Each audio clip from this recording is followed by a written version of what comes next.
Thank you for tuning in to this episode of Tuesdays with Tom.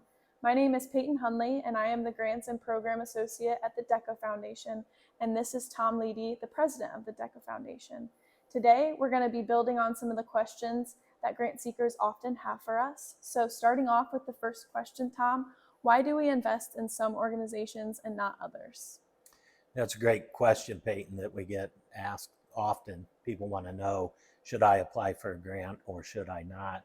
And there are several layers to that answer, but we'll start with the most basic layer, which is, our charter is to fund charitable activity.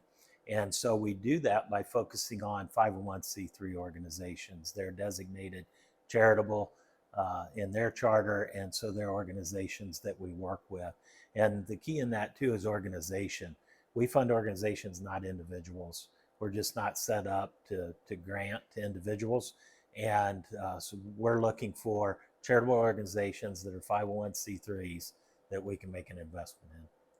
So another filter that we have at the DECA Foundation is investing in 13 counties. Can you go into some detail about why we invest in those 13 counties? Yeah, so that's another layer that we were talking about.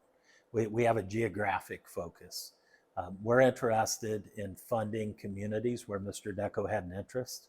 And so there are 13 counties that we've identified, one in Minnesota where he was born and raised. There are 5 in South Central Iowa, 6 in Northeast Indiana, and one in Alabama, I'm sorry. And the counties that I just mentioned are the ones where he had a business interest.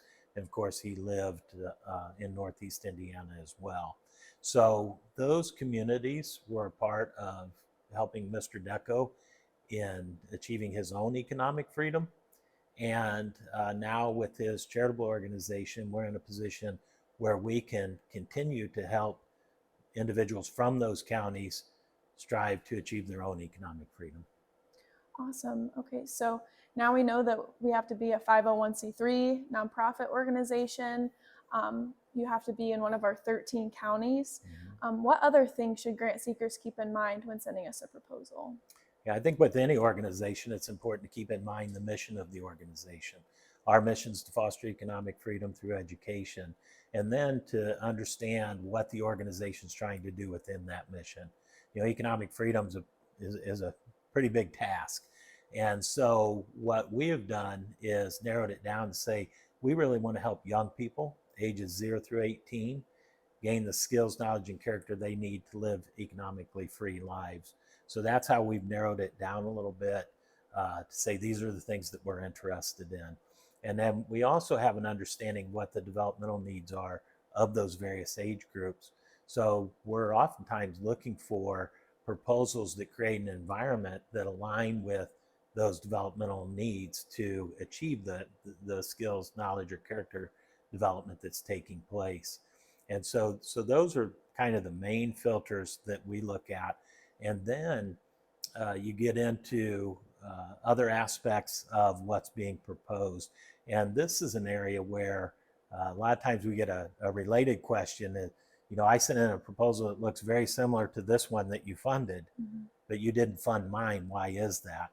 And the answer to that lies in this area of the other things that we look at. We're looking at these proposals and asking ourselves and asking the grant seeker, what's the strength of your leadership in this? Can you sustain this effort? Another big one is, does the community want this? How involved is the community with it? What's the demonstration that there's a need there and that they're willing to support it?